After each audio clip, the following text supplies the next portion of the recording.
আগামীকালের দৈনিক রাশিফল নিয়ে বিস্তারিত আলোচনা করব 12টি রাশির ভালো এবং মন্দ নিয়ে। অতি পরিচিত প্রোগ্রাম, প্রত্যেকটা দিন আমি দৈনিক রাশিফল নিয়ে আলোচনা করি আপনাদের অ্যালার্ট করার জন্য।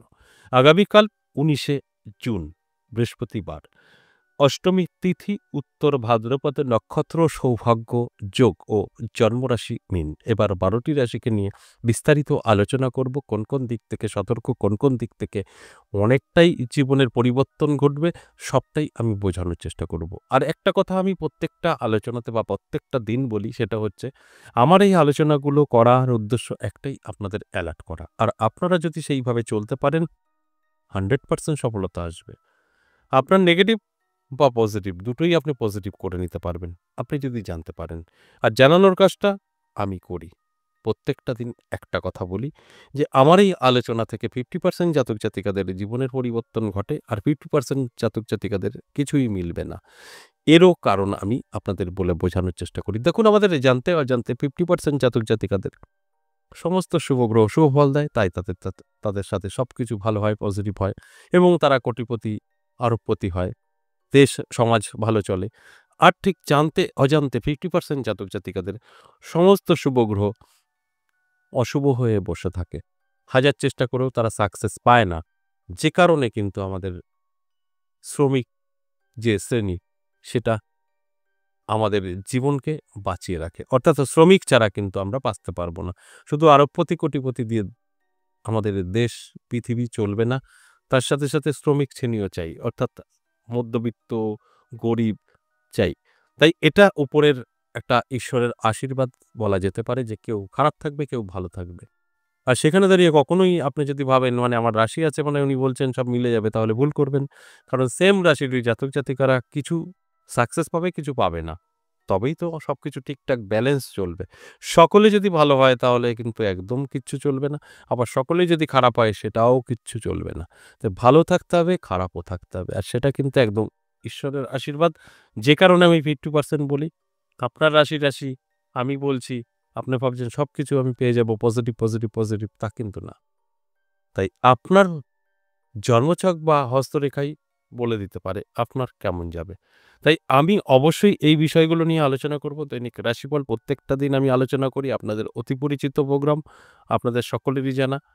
তাই সঙ্গে থাকলে সবটাই জানতে পারবেন। তার আগে অবশ্যই আমার সম্পর্কে কিছু বলব, অর্থাৎ কিভাবে আমার সামনাসামনি এসে কথা বলতে পারবেন বা আপনার সমস্যা থেকে কি করে বেরিয়ে আসতে পারবেন, সেই নিয়ে আলোচনা সরাসরি এসে করতে পারবেন দুটো জায়গায়। আমার কোনো অ্যাভেলেবেল চেম্বার নেই। প্রশ্ন এটা আপনাদের থাকে, আপনার চেম্বার কোথায়? চেম্বার নেই।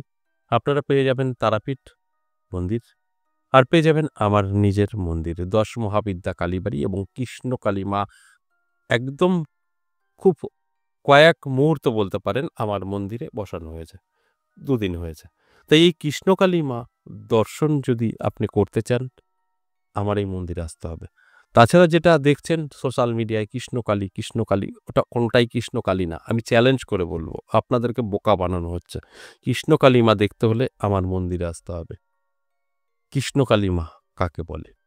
এবং এই ১০ মহাবিদ্যা কালীবাড়ি দর্শন করতে পারবেন, একসাথে মায়ের ১০টা রূপ। তার সাথে সাথে আপনার সমস্যা নিয়ে আমার সাথে আলোচনা করতে পারবেন। আপনার যদি বড় কোনো সমস্যা থাকে, আপনি যদি ভীষণভাবে কষ্টে থাকেন, তাহলে অবশ্যই যোগাযোগ করবেন। যদি ভালো থাকেন তাহলে প্রয়োজন নেই। শুধু মায়ের দর্শন মন্দিরে এসে করে যেতে পারেন। আর যদি মনে হয় না আমি তারাপীঠে আসতে চাইছি, তাহলে সেটাও হোয়াটসঅ্যাপে ভয়েসে বা লিখে বলবেন আমি তারাপীঠে দেখা করতে চাই। তারাপীঠের কন্ট্যাক্ট নাম্বার, অ্যাড্রেস পেয়ে যাবেন। আর যদি মনে হয় আমার বীরনগর দেখা করতে চান, সেটাও অ্যাড্রেস পেয়ে যাবেন। সেটা আপনাকে অবশ্যই বলতে হবে হোয়াটসঅ্যাপে এসে। তাহলে কিন্তু আপনি খুব সহজে এখানে চলে আসতে পারবেন। আর যদি মনে হয় না আমি অনলাইন যদি পারি খুব ভালো হয়, যেতে পারবো না, সেক্ষেত্রে আমরা কিন্তু অ্যাভেলেবেল অনলাইন পরিষেবা দিচ্ছি না। আমরা যদি বুঝতে পারি আপনার প্রয়োজন আছে, সেক্ষেত্রে আপনার অনলাইন হতে পারে। সেটা সকলের জন্য না। বুঝে শুনে মনে হলে অবশ্যই অনলাইন প্রেডিকশন আমরা করে থাকি। এবার আজকের যে মূল আলোচনা, সেই আলোচনা নিয়ে বিস্তারিত বোঝানোর চেষ্টা করি, যেটা দৈনিক রাশিফল মেষ থেকে মিন কেমন যাবে প্রত্যেকটা দিন আমি কিন্তু বলি আপনাদের বোঝার স্বার্থে। প্রথমেই মেষ রাশির জাতক জাতিকাদের খুব একটা ভালো যাবে না, নানাভাবে কিন্তু বিপদ আপনার থাকবে। হঠাৎ করে ঝামেলা, ব্যবসা, অশান্তি, সাংসারিক জীবনে প্রবলেম এগুলো কিন্তু দেখা দেবে। এর জন্য আপনাকে অবশ্যই অ্যালার্ট থাকতে হবে, চোখ কান খোলা রাখতে হবে। এগুলো আপনি আপনার জীবন থেকে সরাতে পারবেন। মানে আমি নেগেটিভ বললাম বলে এটা আপনার সঙ্গে ঘটবেই তা কিন্তু না। আপনি জানতে পারলেন এটা ঘটবে না, আটকাতে পারবেন। এরপর বিশ্বরাশির জাতক জাতিকাদেরও কিন্তু দারুণ সময়। বিশ্বরাশির জাতক জাতিকাদের আমি বলব চোখ কান খোলা রাখুন, অ্যালার্ট থাকুন। তবে অবশ্যই ছোট কোনো ভুল করলে পরে সেখান থেকে আপনার অনেক বড় ক্ষতি হতে পারে। তাই এই বিষয়টাও একটু মাথায় রাখবেন। কারণ আপনার শত্রু বৃদ্ধি পাবে, আর্থিক দিক থেকে পিছিয়ে দেবে। কোনো না কোনোভাবে আপনি আর্থিক দিক থেকে পিছিয়ে পড়তে পারেন এবং শত্রু আপনার বড় ধরনের ক্ষতি করে ফেলতে পারে। কেস কামানিও হতে পারে। একটু সতর্ক থাকলে এটা আটকাতে পারবেন। মিথুন রাশি শুভ। আটকে থাকা কাজ ক্লিয়ার হবে। নানাভাবে আপনার কিন্তু অর্থ আকর্ষিত হবে। আপনি যেখানে যাবেন সেখানে সাকসেস পাবেন, মান, যশ, খ্যাতি বৃদ্ধি পাবে। এগুলো সবটাই পজিটিভ। এর জন্য অবশ্যই অ্যালার্ট থাকতে হবে, চোখ কান খোলা রাখতে হবে। তবেই কিন্তু আমি যে কথাগুলো বলছি আপনি সম্পূর্ণভাবে মিলিয়ে নিতে পারবেন। এরপর কর্কট রাশি। কর্কট রাশির জাতক জাতিকাদেরও কিন্তু দারুণ সময় থাকবে। প্রাপ্তিযোগ তৈরি হয়েছে। সেক্ষেত্রে আর্থিক উন্নতি হবে চোখে পড়ার মতো। এতে কোনো সন্দেহ নেই।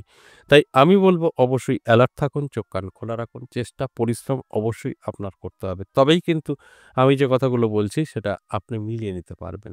আর যদি মনে হয় যে না উনি বলে যাচ্ছেন আমি ঘরে শুয়ে থাকবো, বসে থাকবো সব পেয়ে যাবো তাহলে তো একটু চাপের বিষয় আছে। তাই অ্যালার্ট থাকুন, চোখ কান খোলা রাখুন।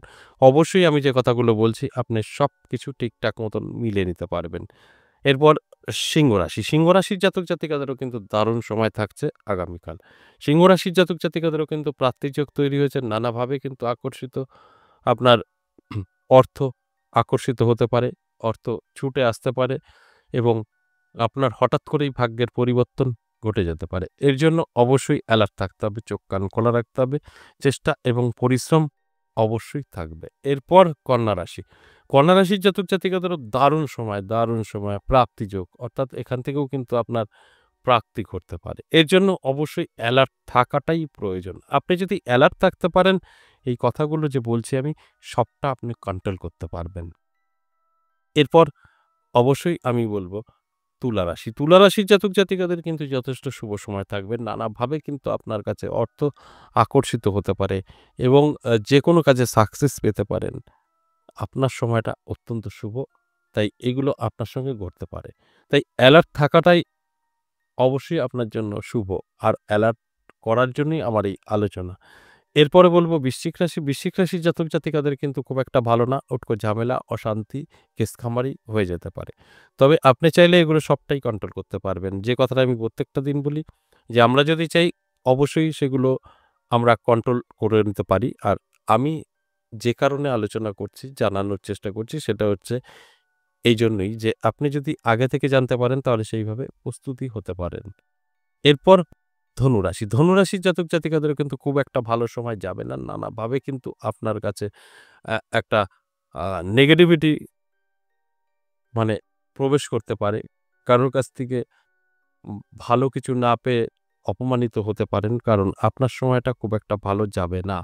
এর জন্য আমি বলব অবশ্যই চোখ কান খোলা রাখুন, অ্যালার্ট থাকুন। দেখবেন সবকিছু আপনি বুঝতে পারবেন, আপনার কাছে পরিষ্কার পরিচ্ছন্ন হয়ে যাবে।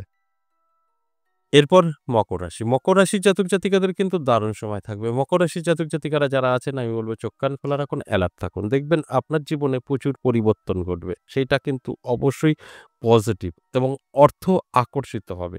এই অর্থ কিন্তু আপনার হাতে এসে ধরা দেবে যে কারণে আপনি কিন্তু অনেকটাই সচ্ছলতা বোধ করবেন এবং আর্থিক দিক থেকে কিন্তু অনেকটাই শক্তিশালী আপনি হতে চলেছেন। অ্যালার্ট করাটা কিন্তু আমার কাজ। এরপরে দেখে শুনে বুঝে চলার দায়িত্ব সম্পূর্ণ আপনার। এরপর কুম্ভ রাশি। কুম্ভ রাশির জাতক জাতিকাদেরও কিন্তু খুব একটা ভালো সময় যাবে না। নানাভাবে কিন্তু আপনি প্রতারিত হতে পারেন, নানাভাবে আপনি মনে কষ্ট পেতে পারেন। তাই অ্যালার্ট করাটাই আমার কাজ। অ্যালার্ট থাকুন, সুস্থ থাকুন। সর্বশেষ যে রাশির কথা বলব মীন রাশি। সেই মীন রাশির ক্ষেত্রে বলব যে সময়টা কিন্তু আপনার খুব একটা ভালো না, খুব একটা খারাপও না। মধ্যম কাটবে। আপনি চাইলে জীবনে অনেক কিছু করতে পারবেন। না চাইলে কিছুই হবে না। তাই আপনাকে অবশ্যই চেষ্টা করতে হবে। চেষ্টা করলে সাকসেস। আর চেষ্টা না করলে কোনো রকম কিন্তু সাকসেস আপনার আসবে না। এই যে আলোচনা করলাম মেষ থেকে মিন সবটাই কিন্তু এভারেজ এবং সর্বজনীন। সেক্ষেত্রে আপনার সঙ্গে মিলবে বা মিলবে না সেটা কিন্তু আমি বুঝিয়ে দিয়েছি। অর্থাৎ এটা কিন্তু ভালো করে জেনে বুঝে তারপর যে কোনো সিদ্ধান্ত নেবেন সেখানটা অবশ্যই সঠিক সিদ্ধান্ত নেওয়া হবে। আশা করি বুঝতে পেরেছেন। আজ এ পর্যন্তই। আবারও আসবো নেক্সট ভিডিও নিয়ে। ততক্ষণ ভালো থাকুন। নমস্কার।